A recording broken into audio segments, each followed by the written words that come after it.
오늘은 마태복음 12장 48절에서 50절까지 말씀 찾아서 함께 읽도록 하겠습니다. 마태복음 12장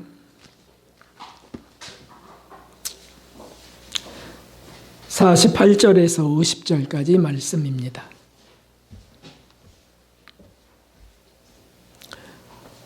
함께 찾으셨으면 읽도록 하겠습니다. 말하던 사람에게 대답하여 가라사대 누가 내 모친이며 내 동생들이냐 하시고 손을 내밀어 제자들을 가리켜 가라사대 나의 모친과 나의 동생들을 보라. 누구든지 하늘에 계신 내 아버지의 뜻대로 하는 자가 내 형제요 자매요 모친이니라 하시더라. 아멘.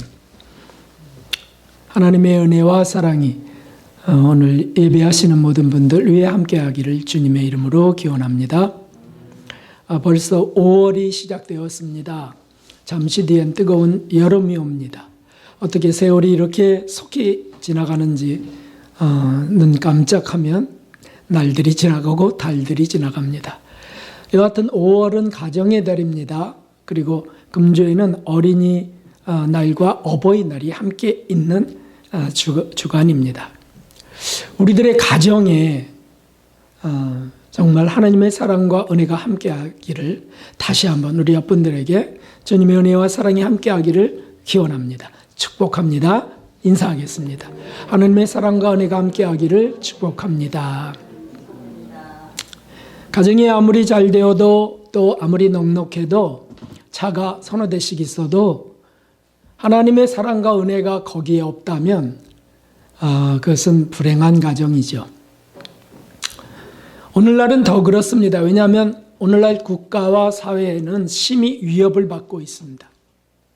국가는 코로나로 인하여 사회는 각종 스트레스성 범죄 증가로 위협받습니다. 가정은 어떻습니까? 가정은 스마트폰과 인터넷의 위협을 받습니다. 그래서 각자 삽니다. 가장 기초 단위요, 혈연 공동체요, 사랑과 대화가 있어야 되는 가정 속에 대화가 상실되고 있습니다. 각자 방으로 들어가면 끝이며 부부 간에도 서로를 보고 서로를 대화하며 이렇게 사는 것보다 스마트폰 보는 게 더 많아지고 있습니다. 그래서 아내가 남편이 스마트폰인지 잘 모르겠습니다. 대화하지 않으니까 어떤 일이 생기냐면 오해가 생깁니다. 그리고 불신이 생깁니다. 의심이 일어납니다. 그게 다 스트레스가 돼서 폭력이 오늘날 가정 속에서 저 봄의 새싹처럼 솟아나고 있습니다. 노인들은 10명 중 1명이 학대를 당하고 있다 합니다.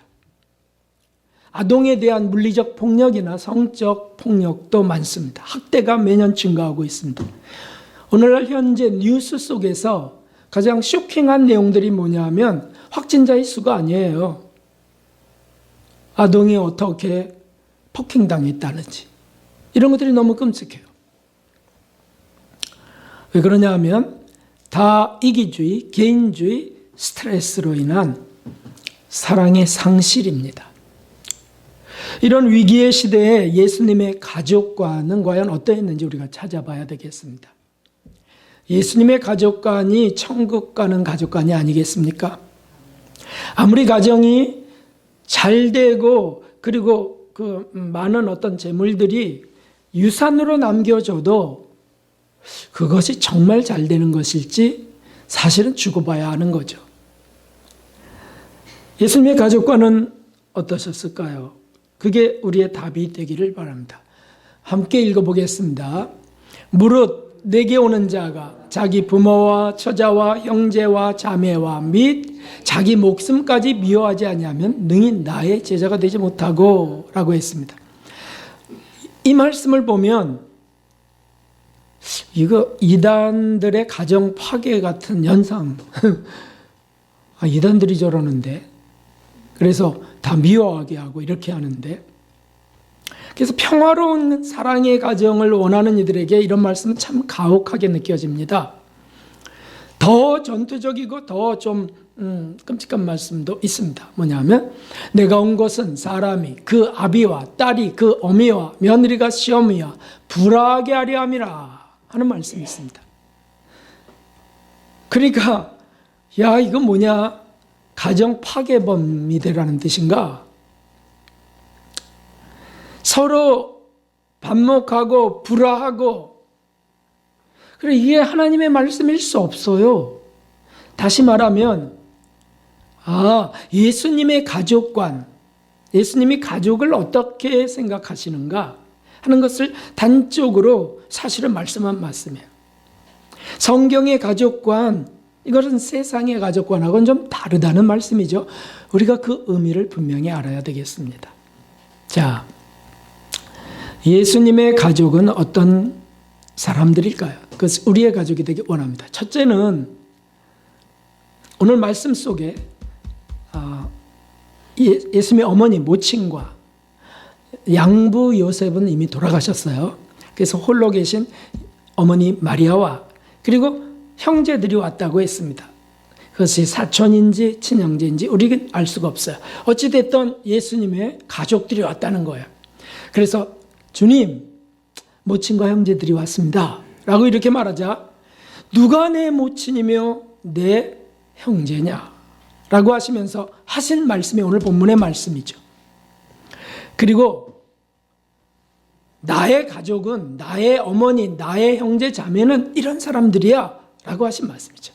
그래서 첫 번째로 복음으로 맺어진 관계가 가족이라는 뜻입니다. 하나님의 뜻을 따르는 자들이 내 모친이며 형제 자매니라 하는 말씀했습니다. 그리스도인의 가족은 그냥 호적에 기록된 대로 그 가족이 아닙니다. 예수님을 영접하고 하나님의 말씀을 따르는 자들이 가족이라는 거죠. 그렇게 맺어진 관계가 가족 구성입니다. 그러니까 사람들이 볼 때, 내가 볼 때 이것은 나의 가족이야 라고 하는 것이 주님에게는 같은 의미가 아닙니다. 일 수도 있고 아닐 수도 있고. 그래서 이런 예수님의 말씀을 듣고 따라간 사도들은 어떻게 가족을 구성하고 있는지 우리가 한번 찾아봐 보겠습니다. 베드로전서 5장에 이 말씀이 있습니다. 함께 택하심을 받은 바벨론에 있는 교회가 너희에게 문안하고 내 아들 마가도 그리하느니라. 아들 마가는 사실은 바나바의 조카였는데 사도 베드로가 내 아들이라고 그렇게 소개하고 있습니다. 가족이 됐다는 뜻이죠. 사도 바울도 말씀했습니다. 함께 믿음 안에서 참 아들 된 디모데에게 편지하노니 라고 하셨어요. 이 똑같은 말씀이 디도에게, 구레네 목회를 하고 있는 디도에게도 전해졌어요. 참 내 아들 된 디도에게, 에베소 교회 목회자가 된 참 아들 된 디모데에게. 사실 사도 바울은 결혼을 안 했습니다. 베드로는 결혼했지만, 근데 베드로의 자녀가 있는지 없는지 성경엔 기록되지 않았어요. 다만 내 아들 마가, 이게 한 줄 딱 기록되어 있습니다. 또 바울은 당연히 결혼 안 했으니까 자식이 없죠. 그런데도 디모데, 디도 다 내 아들이다. 그리고 고린도전서에는 그 분명한 뜻이 기록되어 있습니다. 함께 읽어보겠습니다. 그리스도 안에서 1만 스승이 있으되 아비는 많지 아니하니 그리스도 예수 안에서 복음으로써 내가 너희를 낳았음이라. 아멘. 아하, 그렇습니다. 예수 그리스도를 중심으로 맺어진 가족이 진정한 가족이라는 뜻입니다. 하나님의 사랑으로 예수님을 죽이시면서까지 구원한 그들은 하나님의 아들 예수님을 죽이면서 호적에 기록된 하나님의 자녀가 되는 거죠. 그러니까 하나님의 자녀, 한 분 하나님의 자녀들, 형제, 자매가 가족들이 되는 것입니다. 이것 진정한 가족의 의미입니다. 가정 속에 있다고 다 가족이 아닙니다. 그냥 그 하숙집처럼 살면 가족이 아닌 거죠. 그리스도 안에서의 가족이 진짜 가족입니다. 왜죠? 천국까지 가는 관계이기 때문에 천국까지 가서 하나님의 자녀로 다 천국에서 살게 되기 때문이죠. 잠깐 살다가 영원히 헤어지는 관계가 있다면 그것은 정말 불행합니다. 그것도 한 자녀는 천국으로, 한 자녀는 지옥으로 떨어진다면 그처럼 불행한 가족이 어디 있겠습니까? 그러므로 내가 낳은 자녀라 할지라도, 호적에 분명히 기록됐다 할지라도 아무리 사랑스러워도 천국까지 갈 수 없는 자녀는, 다시 말해서 복음으로 낳지 못한 자녀는 불행한 가족이 될 수밖에 없습니다. 부부도 마찬가지, 부부도. 형제도 자매도 다 마찬가지입니다. 그냥 잠깐이에요. 이 봄이 지나가고 여름이 오는 것처럼 잠깐 살 동안 한 집에서 그냥 살다가, 한 집에 산다고 가정이라고요? 가족이라고요? 그런 정의는 없어요. 잠깐 살다가 영원한 형벌의 나라 지옥으로 떨어지면 이것은 불행 중 최대의 불행이죠. 그래서 가족 전도의 절대 필요성이 여기에 있습니다. 내 남편이 사랑스럽고 내 아내가 사랑스럽고 내 자녀가 사랑스럽다는 것만으로는 족하지 않습니다. 사실 애완동물이 제일 사랑스럽지 않나요? 오늘날 현대가정은 수백만 마리가 가정 속에 있다는 거예요. 그러니까, 그리고 말하기를 얘는 내 자식이라고. 그래서 길 가다 보면 많이 들어요. 야, 엄마 따라와. 엄마가 뭐 줄까? 이러고 막 그래요. 그래서 저분은 개구나 이렇게 생각이 들더라고요. 왜냐하면 엄마라 그러니까. 그런데 그것도 잠깐이죠. 그렇죠? 그러면 버려버리지는 거예요. 죽음으로 끝나버려요. 15년 정도면 끝나버려요. 아무리 잘 키워도. 어떤 사람은 막 키우다가 성질 난다고 집어 던지고요. 학대하고 죽이고 하는 사람도 있고요. 그런 사람도 마찬가지지만. 이런 가족들이 돼야 될까요? 그래서 우리가 우리의 가족이라고 한다면, 그리고 진짜 그 가족이 복받기를 원한다면 정말 애절한 마음으로 기도하고요. 애절한 마음으로 전도하려고 해야 됩니다. 이건 정상이 아니겠어요, 이것이. 힘들어도요, 구원을 위해서 가족의 일원이 되게 하심을 믿고서 그 주님께 기도해야죠. 주님께 기도해야 돼. 사랑하고 참고 복음으로 이끌려고 해야 되는 것은 그게 진짜 가족이기 때문입니다. 고린도전서에는 참 가족에 대한 말씀이 여기 있지만 부부에 대해서도 또 말씀하신 게 있어요. 이혼에 대한 말씀인데 사도 바울이 결혼도 안 하셨으면 가족을 잘 하셨어요. 함께 읽어보겠습니다. 어떤 여자에게 믿지 아니하는 남편이 있어 아내와 함께 살기를 좋아하거든 그 남편을 버리지 말라. 아내 된 자여 내가 남편을 구원하는지 어찌할 수 있으며 남편 된 자여 내가 내 아내를 구원하는지 어찌할 수 있으리요. 아멘. 이 말씀은 그냥 같이 살기를 원하는 부부가 있다면 그 중에 한 분이 그리스도인이라고 할지라도 헤어지지 마라. 그런 뜻입니다. 왜냐하면 그것으로 인하여 그가 구원될 것을 네가 얻지 않으냐. 그래서 하나님은 이런 수고를 뭐라고 하냐면 해산의 수고라고 하십니다. 해산. 남자들은 도저히 알 수 없는 그 해산의 고통 여인들이 알고 있습니다. 그런데 이 복음으로 낳는 그것도 해산의 고통이라는 거예요. 해산의 수고. 그런데 성질 난다고 정말 난 못 살겠어 라고 헤어질 수 없다는 뜻입니다. 물론 불신자가 헤어지자고 막 하는 거에 더 이상 매일 필요 없다고 했습니다마는 어찌됐든 낳기 위한 이런 수고는 복음으로 자녀 낳기 위한, 가족이 되기 위한 이런 수고는 필수적이어야 한다. 그래서 계속해서 끊임없이 기도하고 노력해야 될 일입니다. 여러분이 잘 알고 있는 구절, 선을 행하다 어떡하라? 낙심하지 말라. 때가 이름에 거두리라 하는 말씀하셨습니다. 선을 행하다가 복음 안에서 사랑을 실천하다가 낙심하지 말라, 절망하지 말라, 포기하지 말라, 그런 뜻이죠.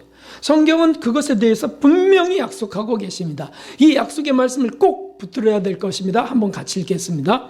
주 예수를 믿으라. 그러면 너와 네 집이 구원을 얻으리라. 아멘. 아멘. 그러니까 지금 자녀들의 문제, 아내 남편의 문제, 여러 문제들이 벌어졌어도 믿으라.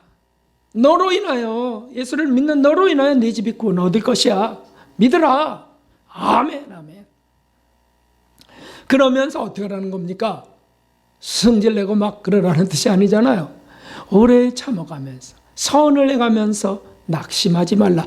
낙심하지 말라. 어떻게 이런 환경에서 낙심하지 못해 하나요? 아니, 주님을 바라보고 낙심하지 말라. 하나님을 바라보고 낙심하지 말라. 그분이 이루어 주실 걸 믿으라. 아멘. 그런 말씀입니다.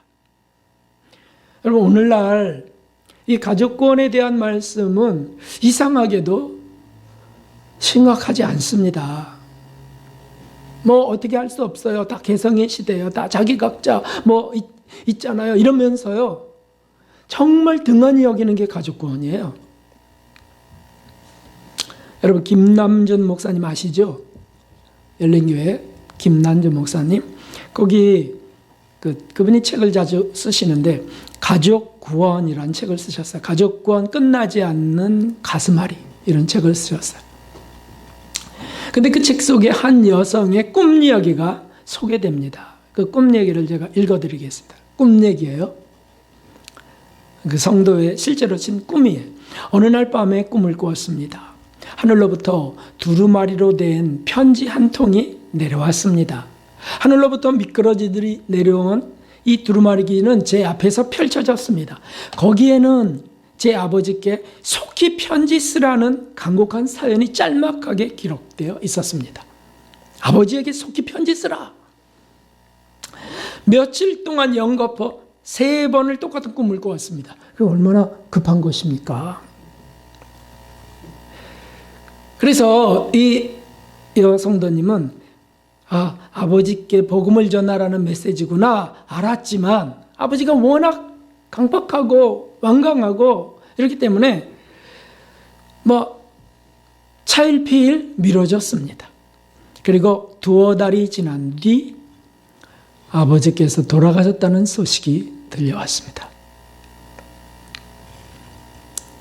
지금도 그때 일을 생각하면 하늘나라에 가서 주님께 뭐라고 말씀드릴까 마음이 찢어집니다. 그때 제가 편지라도 써서 복음을 전했더라면, 아니 주님이 쓰라고 했으니까 무슨 일이 있을 거 아니에요? 쓰면? 그런데 지금도 많은 세월이 흘렀지만 지금까지도 가슴에 이 박힌 찢어진 이곳이 아물지 않는 겁니다. 너무 죄책감이 심한 거죠. 물론 회개해서 용서받았다. 그래도 아버지는 어떻게 됐을까? 아버지는 지옥의 불구덩이 속에 던져졌다면. 참 끔찍한 일입니다. 안 믿는 가족을 구원하기 위해서는 무엇보다 가족들에게 사랑으로 대해야 된다는 걸 모르는 분 손 들어보세요. 아무도 없으십니다. 사랑으로 대해야 돼. 복음을 사랑으로 전해야 돼. 다 아시는 거라고요. 문제는 실천하지 않는 겁니다. 이 여자 집사님처럼 말이죠. 저도 압니다. 가족들에게 복음 전하는 게 제일 어렵다는 사실을. 왠 줄 아십니까? 가족들은요, 끈끈한 애정으로 연결되어 있는데 애정의 부정적인 요소, 좀 이따 말씀드리겠습니다만 부정적인 요소로 함부로 대하고요, 무시하고 니꺼진 게 하는 이런 것도 있어요.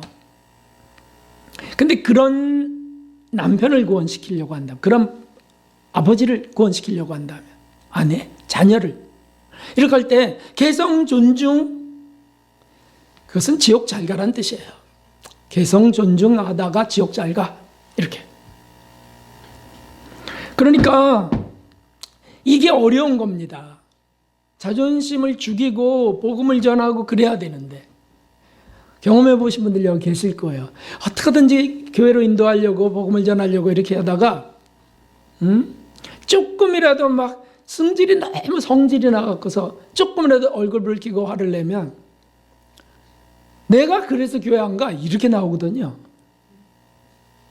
어떻게 그렇게 총알을 장전하고 있는지. 그러니까 어떤 분 그러더라고요. 나 배알이 꼬여서 아주 난 못하겠어. 주님 알아서 하세요. 여러분, 중남미에 과테말라라고 하는 나라가 있습니다. 멕시코 밑에. 거기 큰업 쪽이라고 하는 그 쪽에는 너무 아름다운 교훈이 있습니다. 그게 뭐냐면 사랑은 내 영혼이 죽는 것 이라는 말이 거기에 있어요. 어떻게 그 참 그 미개한 그런 나라였는데 지금은 발전하고 있지만 어찌됐든 사랑은 내 영혼이 죽는 것, 이걸 어떻게 아셨을까요? 그래서 그들은 하나님을 사랑하는 하나님을 사랑하는 자기의 그 사랑을 이렇게 표현합니다. 똑같은 거죠. 내 영혼이 하나님을 위해서 죽는 것, 이것이 사랑하는 것이라요. 가족을 사랑한다면 어떻게 해야 된다는 뜻이에요? 그렇죠. 죽어야 된다는 것이죠. 가족 속에서 가장 어려움을 많이 당한 사람 중에 하나인 그 짠느 기용은 자아의 죽음에 이르기까지 죽었다 그래요. 내 자아가 정말 죽었다 싶을 정도로 밟히고 무시당하고 계속 주님께 호소하고 기도하고 또 발견되고, 그 자존심, 자아가 또 발견되면 또 회개하고 또 회개하고, 결국에는요 그 자아가 죽어버려요. 그래서 하나님이 그걸 제거해 주시고 생명을 담으세요. 그리고 나서 그 가족들이 구원되는 것을 봅니다. 여러분, 자아의 죽음이에요. 자아의 죽음. 가족의 구원을 위해서 복음을 가지고 나아갈 때 정말 필요한 것은 죽음이라는 거예요. 나의 죽음. 자존심의 죽음이죠.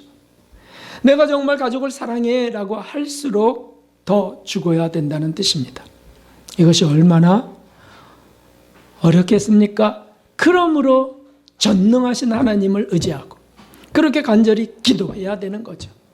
이게 제가 말씀드리는 것은 다 그런 마음을 갖고 있잖아요. 우리 가족들이 구원되기를. 근데 문제는 간절하지 않다. 어떻게? 내가 죽을 정도로 간절하지 않은 겁니다. 진실한 마음, 진실한 기도, 진실한 사랑이 필요한데 이것은 내가 안 되니까 기도하는 겁니다. 주님께 달라고. 근데 문제는 간절하지 않다. 그래서 식기도할 때 우리 가족 모두를 구원해 주세요, 이렇게 하는 분들도 계신데 그 정도로 갖고는 안 된다. 진지하게 구원받지 못한 가족, 교회는 나오지만 회심하지 않은 가족, 이런 게 있는 것에 가슴에 한이 맺힌 것처럼 이렇게 해야 된다는 거죠. 2달 뒤에 그 가족이 죽는다면 어떻게 되겠습니까? 평생의 한을 안고 살아가는 사람이 됩니다. 그래서 간절히 기도, 하나님, 우리 가정, 나의 남편, 나의 아내, 또는 나의 자녀, 나의 부모를 위해서 기도하는 거예요. 기도해야 합니다. 매달리는 거죠. 매달려야 될 것은 그런 거죠. 세상에 복을 달라고 매달리는 게 아니고 정말 내 가족의 구원을 놓고 기도하는 것이다. 근데 뭐가 막고 있다고요? 자아가요. 자아가. 그래서 어떤 목사님한테 내 남편 정말 구원을 위해서 기도해 주세요. 기도만 부탁하고 자기는 기도 안 해. 근데 그 목사님이 그러시더래요. 이제부터 당신의 남편을 위해서 무슨 일이 생겨도 절대 화내지 마십시오. 하겠습니까? 그러니까 네, 하겠습니다. 이렇게 했대요. 그리고 얼마 뒤에 그 남편이 하도 희한해서 저 아내가 뭐 때문에 저렇게 되는지 하도 희한해서 물으러 나왔다는 거예요. 교회에 물으러 나왔다는 거예요. 그 주님 때문입니다. 당신을 진짜 사랑하는 아내이기 때문입니다. 대충 지나가는 사람은 사실은 사랑하지 않는 겁니다. 그냥 편리한 대로 살다가 그냥 잘가 빠이빠이 하는 겁니다. 그래서 우리가 정말 지옥 가서는 안 되지. 이 가족, 내 가족 지옥 가서는 안 되지. 기도해야만 됩니다. 자, 저와 여러분 그렇게 진짜 사랑을 갖고 참으며 기도해가는 자아의 죽음으로 해산하는 귀한 분들 되시기 주님의 이름으로 축원합니다. 자, 그런데 이게 또 우리가 이런 말씀을 들으면 또 한쪽으로 또 치우치기 또 쉬워요. 성경에는 항상 이쪽 면 저쪽 면을 다 기록하고 있습니다. 동전의 양면처럼 말이죠. 인간은 참 미련합니다. 그래서 이렇게 했어 라고 하고 자기 욕심을 걷다 더해서 자기 나름대로 이해하고 그렇게 살아가요. 무슨 뜻이냐면 가족의 구원을 위해서 정말 간절히 매달리고 기도하라 했더니 이제는 가족에게 완전히 노예처럼 묶이는 사람들도 생겨납니다. 이게 무슨 뜻이냐. 그래서 두 번째, 예수님의 가족관 두 번째를 보려고 합니다. 그것은 뭐냐면 육적인 애정은 절제하라는 말씀입니다. 이 육적인 애정은 뭡니까? 하나님의 뜻을 거스리는 육적 애정이에요. 육적 애정? 어떤 것일까요? 아까 제가 말씀드렸어요. 애정의 부정적인 면, 육적 애정으로 말미암아 가족들을 함부로 대한다. 막 쌍소리하고 무례하게 행하고 이거 다 자기 소유로 생각하기 때문이거든요. 소유 막 집어던지듯이. 이걸 육적 애정이라 그래요. 또는 그냥 거기에 매이고 묶여서 다른 걸 다 관심 없어. 그냥 오직 내 새끼, 오직 내 부모, 오직 이렇게 거기에 딱 묶여갖고 그거 누가 터치하면 전쟁이 일어납니다. 이런 거 육적 애정이라고요. 성경에는 어떻게 되어 있는지 봅시다. 그게 예수님의 가족관이죠. 구약에는 아브라함을 통해서 보여주셨습니다. 100세 되어서 아들을 낳았습니다. 얼마나 기쁘겠어요. 그 아내 사라는 90세였어요. 90세 경수가 터지고 아이를 낳았다. 기적이었어요. 기적. 25년 동안 기도해서 얻은 아들이에요. 그런데 그 아들이 이제 어느 정도 자랐습니다. 그런데 그 아들을 제물로 바치라고 주님 말씀하시는 겁니다. 그 이삭을 제물로 바치라. 제물로 태워서 바치라. 이 말이 안 되는 말씀을 하셨어요. 믿음으로 얻은 아들인데 바치라, 죽이라? 이럴 때 육적인 애정은 절대 그럴 수 없습니다. 하나님 정신 나가셨습니까? 기도해서 준다 그러고 주신 그 아들을 태우라니요. 당신은 하나님이 아닌 것 같습니다. 이렇게 하는 게 육적 애정이에요. 애정이 묶여갖고 하나님의 뜻, 하나님의 말씀 명령을 거스르는 겁니다. 그런데 그가 하나님을 굳게 믿고 그 애정을 못 받고 육적 애정을 못 받고 하나님께 다 맡겨드리면서 하나님의 무슨 대책이 있으시겠지. 그리고 장작더미에다가 아들을 묶어서 놓고 아들은요 이미 청소년이에요. 그래서 밀치고 도망갈 수도 있어요. 늙은 아버지를 밀치고 도망갈 수도 있어요. 그런데도 딱 묶여버렸습니다. 칼을 들어 그를 죽이려고 할 때 멈춰라 라고 하는 주님의 말씀이 들려요.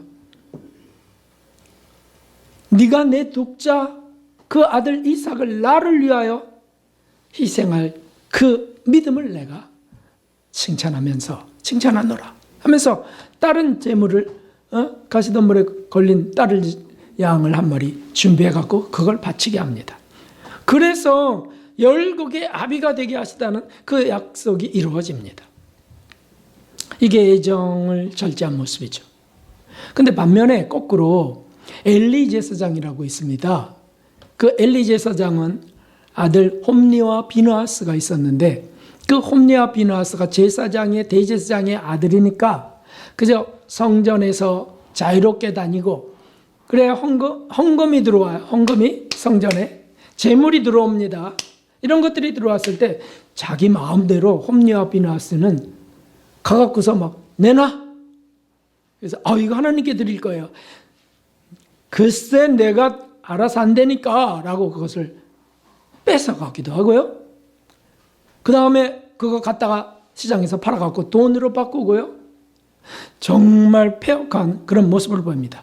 그런데 그 악행을 결연하게 징계하지 못해요. 이 엘리 제사장이. 왜냐하면 떡두꺼비 같은 아들이었거든요. 눈에 넣어도 아프지 않은 아들이었어요. 그래서 그 아들이 함부로 행하는 거를 그냥 놔둬요. 얘들아, 그래서는 안 된다. 이 정도예요. 사실 율법으로 말하면 회중 가운데 몰아내서 돌로 쳐 죽이라고 하신 그 죄였거든요. 근데 그러지 않는 거예요. 그러다 어떻게 했습니까? 나중에 전쟁에 나가서 홈리와 비느하스도 죽고 그리고 그 성궤, 법궤도 잃어버리고 그 소식을 듣고 이 뚱뚱한 엘리 제사장이 놀래갖고 뒤로 넘어져 갖고요. 목이 부러져서 한꺼번에 한날 산부자가 다 죽어버립니다. 망한 것입니다. 왜 성경에 기록되어 있습니까? 혈육의 애정을 못 박은 아브라함은 이렇게 해서 열국의 아비가 됐고 못 박지 못하고 묶여 있었던 엘리 제사장은 이렇게 해서 망해버렸다는 것을 보여주고 계십니다. 사울왕도 이 혈육 간의 애정에 묶여서 그 아들 요나단을 함부로 대하고 이 천박한 계집의 소생아라고 하면서 말이죠. 다윗과 그 친구가 되어 있으니까 다윗을 죽여야 되는데 아들이 요나단이 다윗을 존경하고 그래요. 그래갖고 그냥 요나단도 죽여버리려고 하고 마음대로 대해요. 사울 왕이. 그게 뭡니까? 그것도 애정 때문이라니까요. 막 자녀를 집어던지는 엄마, 자녀를 막 상자 속에 가두는 아빠, 다 애정 때문이에요. 마음대로 하는 건 남의 자식은 절대 그렇게 못하죠. 거꾸로 내 아들 내 자식 해가면서 하여튼 누구도 건드리기만 해봐 다 죽어. 이게 애정에 묶여서 그렇습니다. 마치 지난주에 말씀드렸던 외제차를 건드리면 죽어 이렇게 써놓고서 두 자리를 차지했던 그 사람처럼 말이죠. 그 다 애정에 묶여 있는 거예요. 사물의 애정에 묶여서 그게 하나님도 아닌데 자식 주님이 아닙니다. 근데 주님처럼 자식을 섬기고 가족을 그렇게 이룩하는 것들이 다 망하는 가족들이 되는 것입니다. 예수님은 제자들에게 이렇게 말씀하셨습니다. 자, 한번 읽어보겠습니다. 그러므로 이렇게 말씀하셨어요. 아비나 어미를 나보다 더 사랑하는 자는 내게 합당치 아니하고 아들이나 딸을 나보다 더 사랑하는 자도 내게 합당치 아니하고 주님께 합당치 못하면 천국에 갈 수 없습니다. 더 사랑해서 애착해서 또 그 다음 무릇 내게 오는 자가 자기 부모와 처자와 형제와 자매와 및 자기 목숨까지 미워하지 아니하면 능히 나의 제자가 되지 못하고. 아멘. 다 뭘 말씀하시는 거라고요? 그렇습니다. 육적인 애정을 십자가에 못 박아야 된다. 그 말인 뜻은 오래 참는 사랑도 아까 구원을 위하여 오래 참는 사랑도 애정이 못 박혀야 가능하지 않겠습니까? 애정이 자아 속에 들어있기 때문입니다. 사명자들에게는 부친의 장례조차도 경계시키셨습니다. 죽은 자들로 가서 죽은 자들을 장사하게 하고 너는 가서 하나님의 나라를 전파하라, 이렇게 말씀하셨어요. 그러니까 세상의 어떤 그런 상식, 그 정도 애정, 사랑의 그런 상식이 아닌 거죠. 극단적인 것 같지만 우리 하나님 예수 그리스도는 그 영혼이 천국 가기를 원하시는 것입니다. 그거 진짜 사랑 아닌가요? 잠깐 살다가, 기껏 몇십 년이에요. 잠깐 살다가 잘가 지옥으로, 있을 수 없는 일이죠. 여러분, 이런 말씀들이 우리에게 아멘으로 와닿고, 아, 맞아요, 정말 이대로 가야 돼요, 이렇게 결심하지 않으면 장차 대환란 때, 적그리스도 시대 때, 후 3년반 때 반드시 표를 받을 일들이 생길 수밖에 없습니다. 자녀 때문에 표 받는다고요. 자녀 살리려고. 부모 때문에 표 받는다고요. 부모 살리려고. 그래서 둘 다 지옥에 가는 겁니다. 그러니까 우리가 정말 바라봐야 되겠습니다.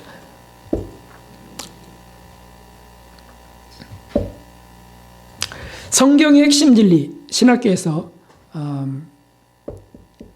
교재를 쓰고 있는 성경의 핵심 진리 책 속에는 이것을 예수님의 밝은 빛으로 조명한 내용이 있습니다. 여기 띄울 터인데 그냥 저의 말씀을 들으시면서 보시면 됩니다. 좀 많아서 그래도 보겠습니다. 성도들은 혈육 간의 애정에 얽매이면 하나님을 순수한 마음으로 사랑하지 못하며 하나님의 뜻을 온전히 순종하지도 못하게 되므로 육적 애정을 철저히 절제해야 한다. 제가 조금 전에 드린 그 육적 애정입니다. 이것이 매일매일 자기를 부인하고 자아의 죽음 부인하고 십자가를 짊어지고 주님만을 따라가는 성도들의 올바른 자세입니다. 이것이 사랑이라고요. 하나님의 뜻은 성도들이 육적인 애정으로 혈육, 즉 가족이나 친척을 사랑하기보다는 영적 애정으로 사랑하라고 하신 것입니다. 오래 참으면서. 자기의 부모이거나 자기의 자녀이기 때문에 잘못된 행실이 있는데도 편을 들고 두둔하는 것은 혈육 간의 애정을 따르는 생활인 것입니다. 엘리 제사장은 그래서 함께 다 지옥에 갔고, 아브라함은 주님 명령을 따라 자식을 죽이려고 하다가 둘 다 천국에 높이 올라가셨고, 우리가 정말 검토해야 됩니다. 우리 가정에 가면 매일 매 순간 경험하게 되는 일입니다. 자식을 지나치게 자랑하거나 또는 지나치게 무시하거나 다 애정에 묶인 일이죠. 영적인 자녀들이 되길 기도하는 겁니다. 5월은 가정의 달입니다. 이 가정의 달에 그냥 인간적인 그저 애정에 묶인 상식적인 그 정도의 말씀이 강단에서 선포돼서는 안 되지 않습니까? 진짜 가정이 무엇인지, 정말 참사랑의 복된 가정이 무엇인지, 때때로 이런 말씀들은 우리가 가슴이 아프기도 해요. 응? 내가 못하는 거, 내가 저질렀던 것이 드러나니까. 하지만 이것이 수술하는 칼 아니겠어요? 세상에서 누가 이런 말씀을 전해줄 수 있을까요? 세상에서요. 철학자들도 할 수 없어요. 예수님만이 하실 수 있습니다. 그리고 예수님의 말씀은 권위가 있으세요. 왜냐하면 그 예수님이 정말 하나님 아버지와의 관계를 그렇게 하셨기 때문이죠. 아직 안 끝났는데, 하늘아 아직 안 끝났어요. 조금만 더 참으세요. 자리로 가서 조금만 더 참다가 끝나면 오세요.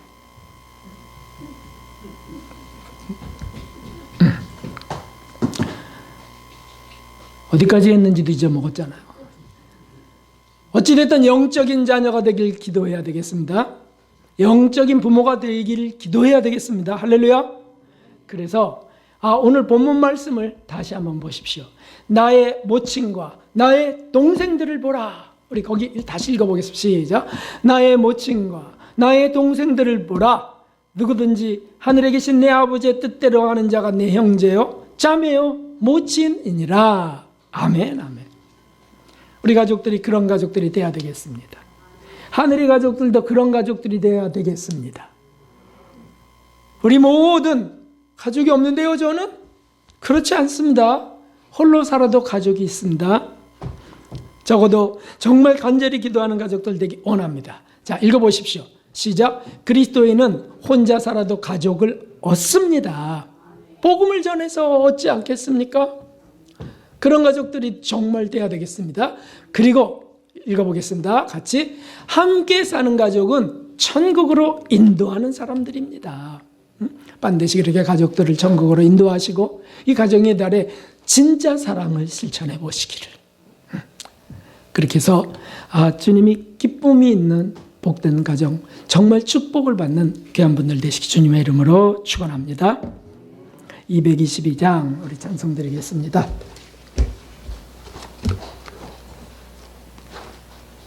222장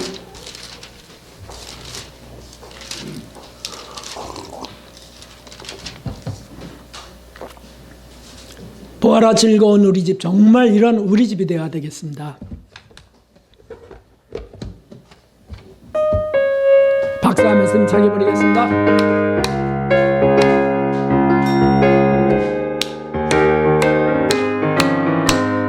보아라 즐거운 우리 집, 밝고 거룩한 천국에 거룩한 백성들 거기서 영원히 영광이 살겠네.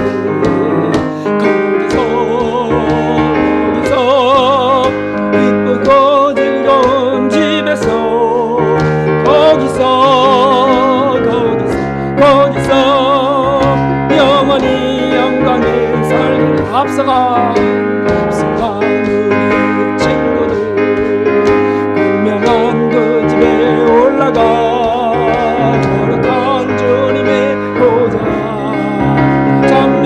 밤낮을 즐기네. 아모스. 거기서 이쁘고 즐거운 집에서 거기서 밤낮을 즐기네.